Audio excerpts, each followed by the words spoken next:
All right, the Avid is staying in the garage today. You know, I love shooting videos at rivers because they're relevant to everybody.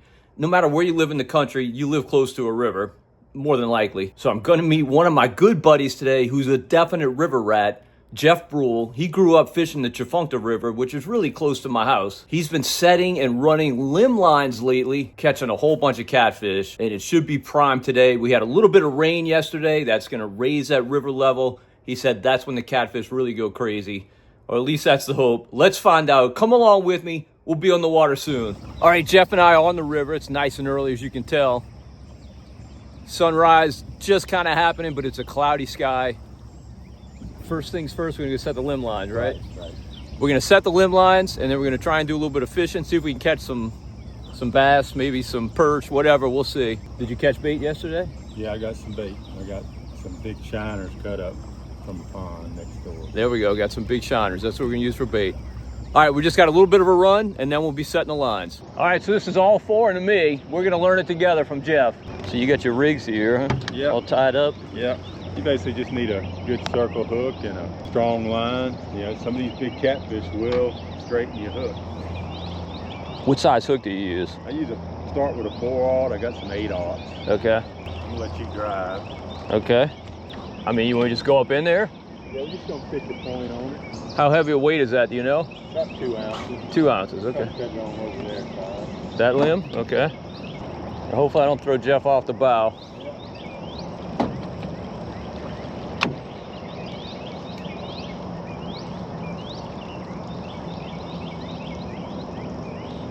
So even a small limb like that, huh? Yeah. As long as it's pretty limber and pretty green. Okay. And how much string do you have? It's pretty deep right here. I try to do it on the deeper bends. About 5 foot, that's all you need. Now, will that be on the bottom? No. It won't be, okay. Be suspended. All right, just back on out? Then back on out. And then we're gonna go to the other side. Ideally, what you're looking for is something out over deep water, or cypress trees are really good. They spawn around the cypress trees. Okay. The fish are up here to spawn this time of year. Okay. So you want to set them in the spawning spot. You want to try to avoid, if you know there's cover underneath, Because they'll get tangled in there. Okay. Now you say deep water. What do you mean by deep? Well, like this is a bend, and it can be 20 feet deep off that point. Okay. Off that tree limb. So anything where it's 8 to 10 or deeper. Okay. Show me that hook. This is a big hook. Okay. I might use live bait on that. Okay. Any kind of. What kind of live bait you got? You can use crawfish, shiners. We used to use mudcats. Mudcat really? used to be the best. Come on. That'll catch flatheads. Look at that box right there. Oh yeah, they frisky. Good Lord. There's a goggle eye in there. That's what I really want. The warmouth. There we go, goggle eye. Yeah. Aggravates them when these people don't pick up the damn. Not using it. So that's an old line somebody left. Yeah. With a bolt as a weight. You don't need to be that deep. You did this by yourself last time? Yeah. Wow. It was a little work. Hell, I'd run them and I either have a fish or no bait. Like the Okay. whole set Really? was gone. Welcome to the jungle. And another tip, it's not good to do this about the middle of July with the wasps everywhere. Yeah, I was going to ask you, like, what about wasps and snakes? The wasps just hadn't started yet. Okay. About another month, they'll be everywhere. Take a hook. You can use various kinds, circle hooks. It's just a big, like a tuna hook or something you'd use offshore. And you, first thing you do is you slide the line through your sinker, and you just take a overhand knot and just tie a knot in the line. Okay. And then you come down, you do the same thing, overhand knot with the hook. Okay. And then you just cut out as much as you do. I usually kind of burn the ends just to So they don't fray? so they don't fray. And that gives you Okay. It's probably about maybe 5-6 foot? It's 6 foot. I'm 6 about foot, 6 foot yeah. tall, so it's 5 to 6 foot. Okay. You know, some people come and just do them as they go down the river to just adjust. According to the depth? Yeah. But most time I just do Pre-time. Yeah. Okay. Man, you got a great memory. What's that? I mean, just to be able to remember what trees you hit when you're coming back up. Yeah, well, that's why I got this line. Yeah, cause that's why you got yellow line? Yeah, I can see it. And everybody else has green and black, and I'd never be able to tell the difference. Be able to find it? Yeah. And they don't, catfish don't care what color line. Yeah. So using that live bait, you ever catch flatheads in here? Yeah, that's what we're trying to do with that. But they will hit that dead bait sometimes. So Jeff caught 3 brim yesterday. Well, 2 brim and a goggle eye, and that's what we got 3 of these baited up with. Of course, you could catch anything on them, but the goal is to catch flatheads. They definitely prefer live bait. So how many lines out total? I think it's 11. 11? I think I counted 11 yesterday.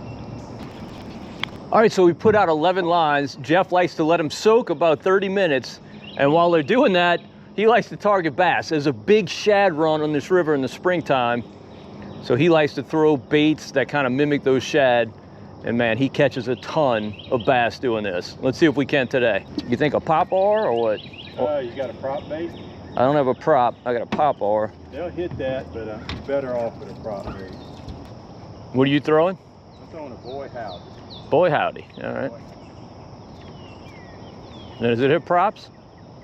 Yeah, it's prop. It's prop bait, okay. I got you, all right. This heron's here eating these shad. So what percentage of the fish you catch doing this are Kentuckies? Up this river, not a lot. Not a lot. Local lot, probably 50%. 50, okay. It looks like the sky cleared out. Yeah.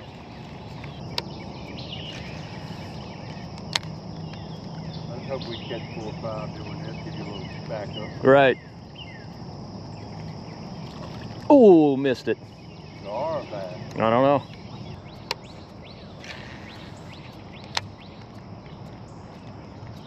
Oh, oh, oh.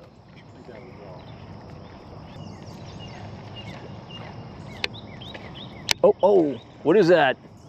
That's not a gar. Dude, that's a nice bass. Goodness. I told you, dude. Oh, goodness. I'm gonna get the net out. Yeah.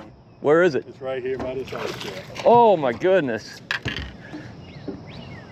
Right in the front? Yeah, see it right there behind the ice chest? Oh, okay. Yep, I got it.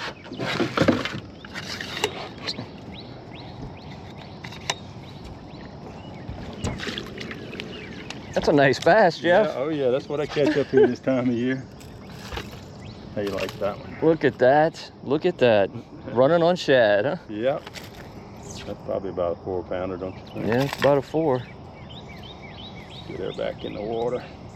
And yeah, most of them are all spawned out. You'll find a few spawners left. Yeah, definitely a post-spawn fish. Huh? Yeah. There you go. Lesson number 1. All right. Now I'm throwing a pop R because what I brought and have tied on. Jeff said generally when you do this, you want to throw a prop bait. I guess that most mimics a shad, huh? Yeah. If you're good with a spook, they'll hit a spook. Okay. We just grew up throwing these prop baits. The bait's just sitting in one spot, flicking like a shad. And it's not moving a lot. Yeah. Let it rest.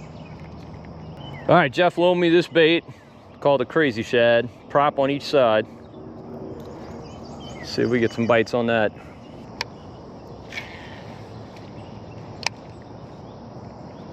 Nope. He got it.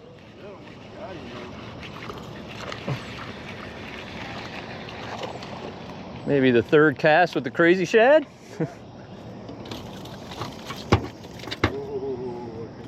You got hit? No, I think it's my dad always used to say when you catch a big one. All right, good healthy bass. Not as big as the one Jeff caught, of course, but not bad, a lot of fun. Yeah, it's a beautiful morning, isn't it? Yeah. All right, Jeff and I are gonna go check our catfish lines. That's the main point of what we're out here to do. Hopefully got at least one. What you want to do is, now this hook's not very strong. You just to grab the line? Just to check the bait, see if the bait's still there. Nope. No bait? No bait. Well, let's go ahead and check them, and we'll bait them coming back up. Okay. How's that sound? That sounds good. All right. So what do you think stole that? Catfish. Really? Yeah. Probably a little one. Just didn't get the hook. Just didn't get the hook. So if there's one on it, it's obvious? Like Yeah. Yeah, okay. Oop, got one ahead of it. See the limb shaking? Yeah. Oh yeah, there we go. Mr. Ty. All right, so here's where one of our lines is located. This limb was shaking a little bit. Two of them on there, maybe no one I had. Anything on that one? Yeah, it's a cat. Alright. All right, there we go. Little one? I mean, it's a keeper. Yeah. What do? You just pull them off? Pull them, take them off, throw them on the bottom of the boat. Pliers, I got pliers.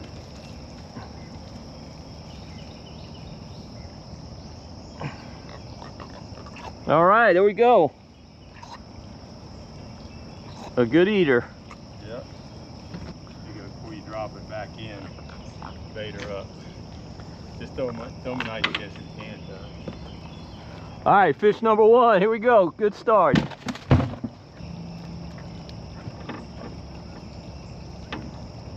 perfect. All right.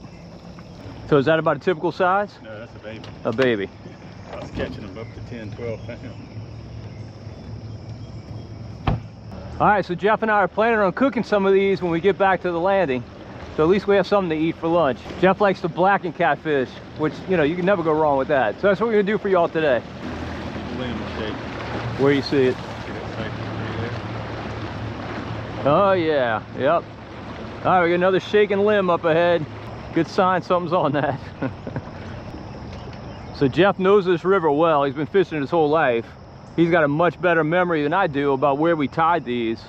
Now he does use yellow line, so it stands out a little bit better. A lot of people use green line, which really totally blends in. And yeah, you can see definitely that line there. It's wiggling, it's got something on it.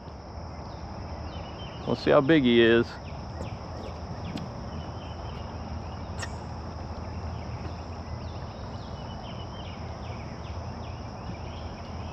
Looks like lunch.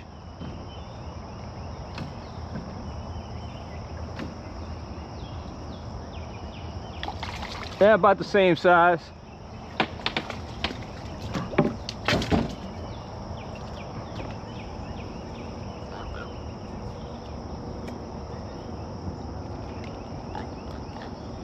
Smart man would have brought some pliers up here with him. Yeah, those are small compared to what are being caught.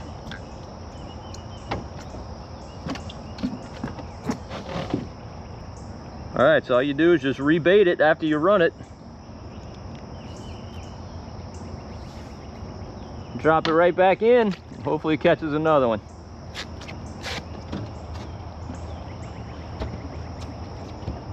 Really, those are the best eaters, right? Oh, no doubt. Now, if you want to, I don't know if you want to show this in the video how to bleed them.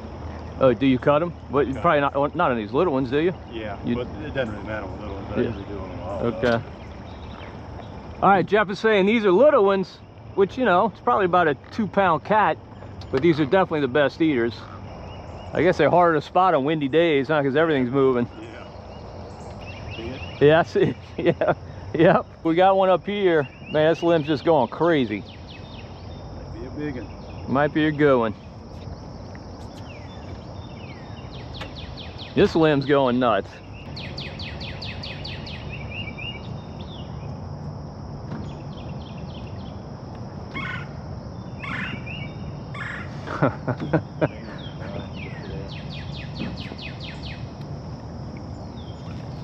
Oh yeah, that's a good one. Feels like a nice one.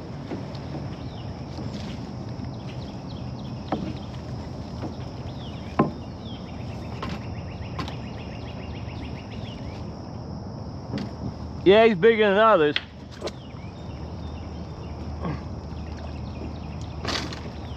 Yeah, that's a nice one. What you want to see right there. There we go.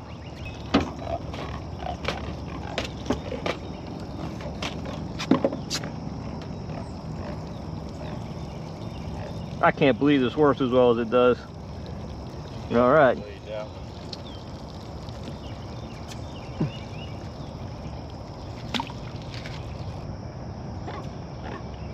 Ow! Ow! Told you they bite. It's a nice blue, huh, Jeff? Is that what that is? Yeah, that's a blue cat. All right, I'm gonna let you show viewers how you bleed it. What you like to do. All right.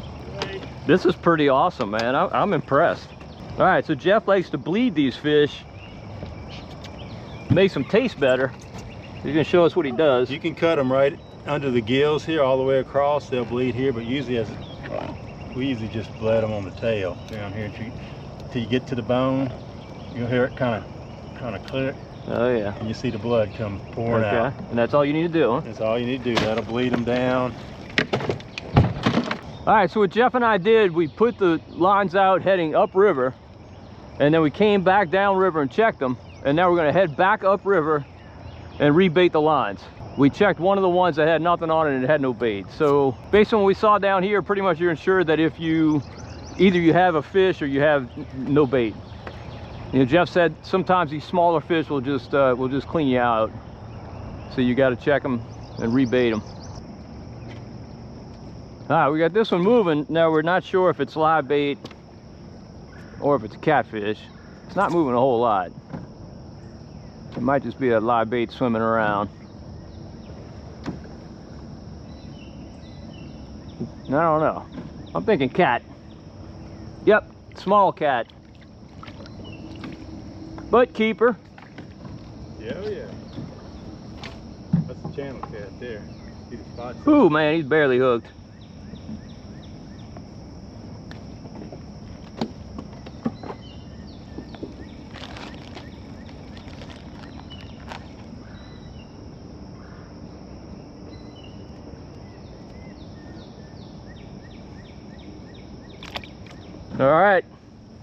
All right, Jeff pointed out there's a channel cat. You can see the spots on his side.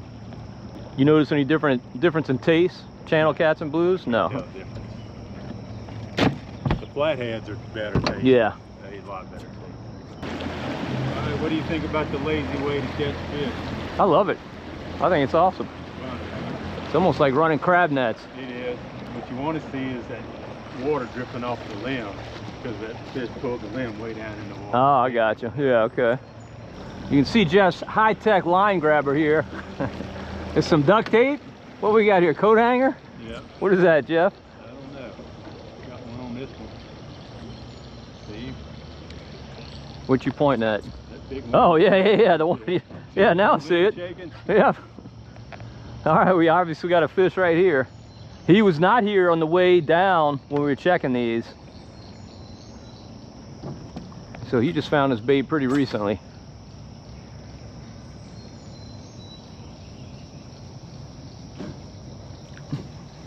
Oh, nothing. What was it? It's still live bait. Still live bait? Okay.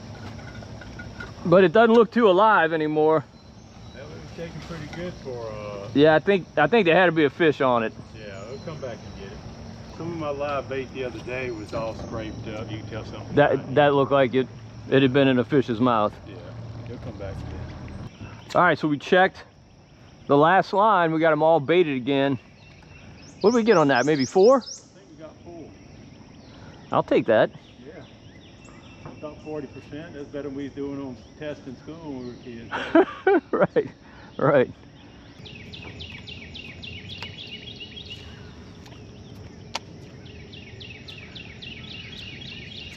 Oh, we missed it. Yeah, you did the right thing. You got some feet. How far off the drift you were. There he is. He came back. That's a nice one. That's a nice bass. All right. That might be a Kentucky. Yeah, it's a Kentucky. Sure is. All right, this river has both largemouth and spotted bass. This is a spotted bass. A lot of local anglers call them Kentucky bass, but they look considerably different. If you catch enough of them, you can easily spot them. One of the significant differences is Kentuckys have much wider bellies, but there's all kind of other measurements that you can take involving like the jaw. It doesn't come as far back on a Kentucky, not past the eye, and there's some others that I can't remember at the moment, but they just kind of look different. But they're a fun fish, super aggressive. Say it again. Tooth patch. Yeah, tooth patch on the tongue. Rough tooth patch. But anyway, great fish, very, very aggressive. Love catching them.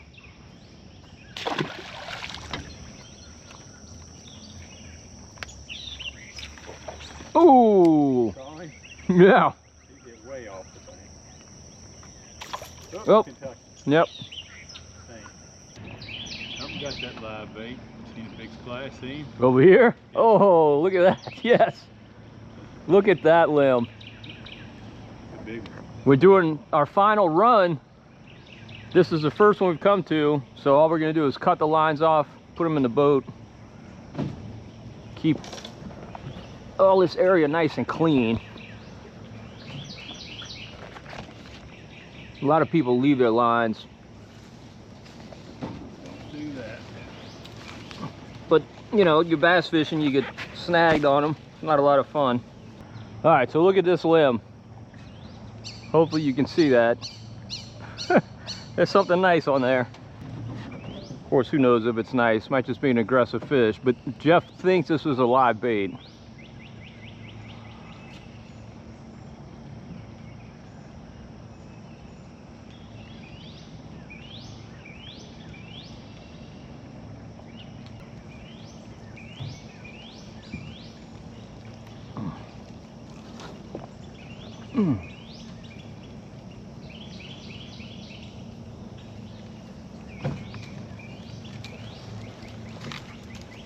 Oh, I see him. He's good, not crazy good. A nice one.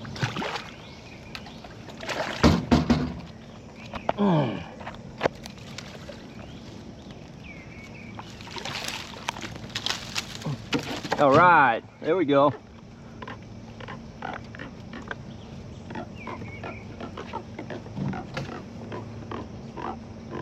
Oh, we gotta cut it, huh? Just cut it off. Yeah, I forgot. Got 2 missions. All right.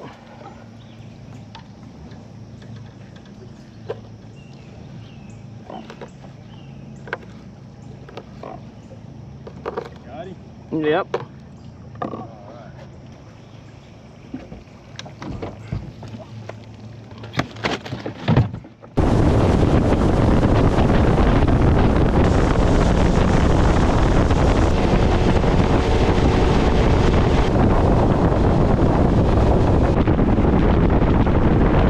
All right, Jeff and I caught way more than we needed for lunch, but you know, we'll have leftovers, no problem. But we're gonna come here to the how do you pronounce it, Manatee?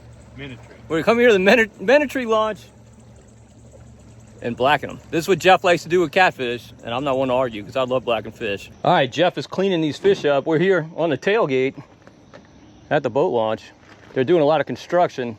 There used to be a bunch of launches right here, but they closed it off to do some major repairs. It's gonna be nice when it's done, but it kind of sucks right now. Hopefully there's still some gas in here. Yep. Go ahead and get that pan heated. I know for blacking, you like a nice hot pan, huh, Jeff? Yeah, not scorching hot, but Okay. nice and hot. I can melt a little butter first. Okay. I like to cut the fillets pretty thin. Okay. Doesn't take about 2 minutes on one side and a minute on the other, and they're done. I can rinse these fillets and put them on a plate.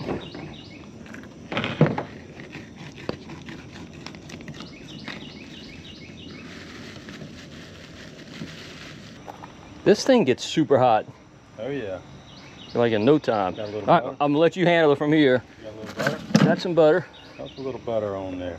You can just throw a little in here in the pan? Yeah, then we're gonna pour it over there to coat the seasoning. Okay. You ready to film? You are. Oh yeah, I'm filming. We're filming. There you go.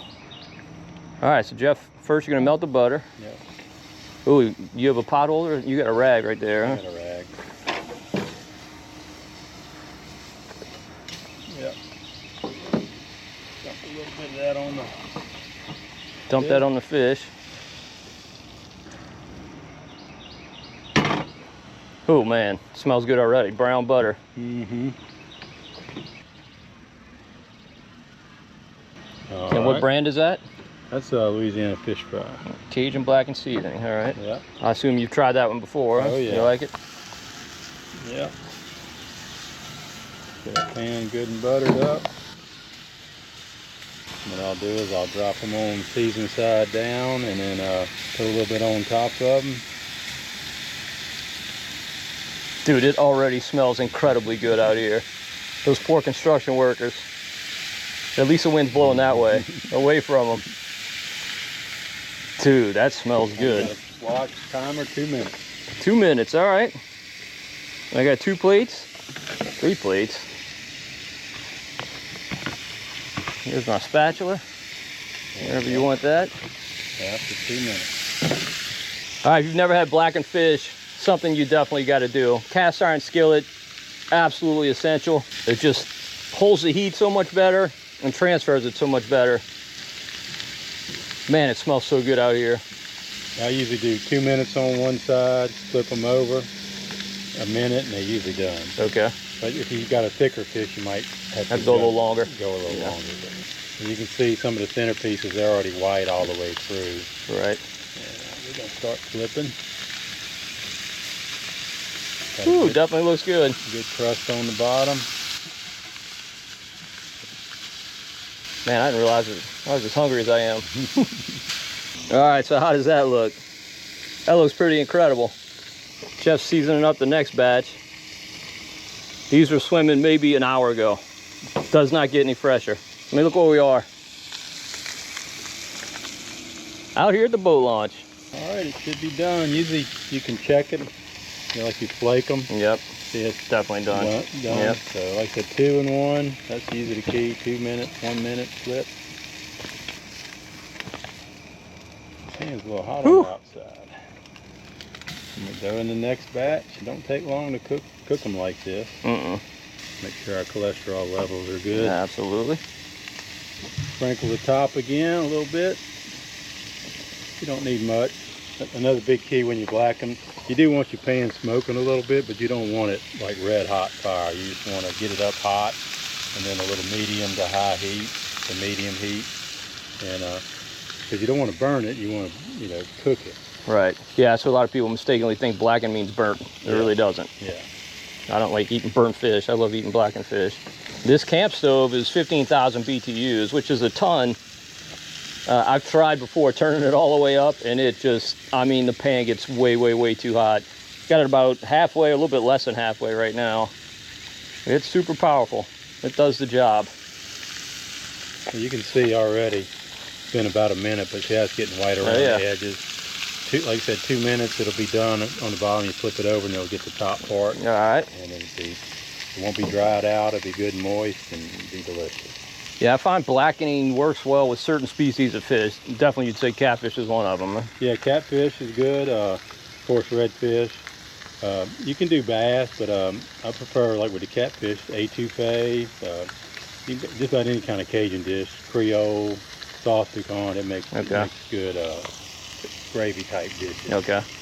Just put them kind of more towards the end of it. Don't cook it in the beginning. Yeah. Just cook them, get your sauce ready, and put the catfish in. Let it cook maybe a couple minutes until they're done. Otherwise, it'll just fall apart. Yeah. Well, unfortunately, and I know this because I cook so much, when you're the chef, you always eat last. So I'm not going to be polite and wait for Jeff. I'm going to go ahead and sample these catfish. All right, here we go. Let's see if Jeff knows what he's talking about.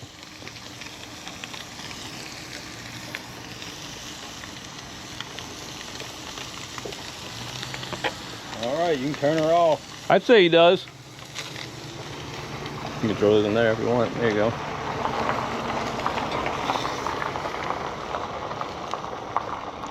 Jeff, you can blacken fish for me anytime. Yeah, like I said, that old fella showed me that 2 in 1 method. And I think that's the best way. It keeps it moist. It's cooked all the way through. Yeah, and I like that you cut them thin. Yeah. Yeah, just thin them down a little bit. Because you're going for that crusty flavor around the edges. Right. I mean, look at that. How does that look? How could that not be good?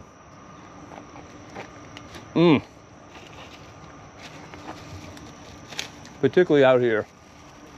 Food just tastes better when you eat it outside. Yeah, oh yeah. What are the poor people eating? Yep, it's good. All right, get on a river near your house and do that limb lining if you haven't done it yet. Now you know all the basics. Jeff said they'll bite throughout the summer. Now, As you get deeper into the summer, you got to worry more about wasps, of course. You got to check your area, make sure there's no wasp nests around. Be very, very careful. But this time of year, they're not real pervasive yet. Those days are coming though. But it's a really productive, really fun way to put a lot of meat in the cooler. And you come sit out here and do something like this and just enjoy the outdoors. It doesn't get a whole lot better.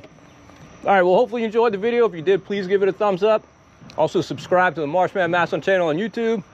And until next time, if we don't see you in the marsh or in the river, we'll see you right here on Marshman Masson.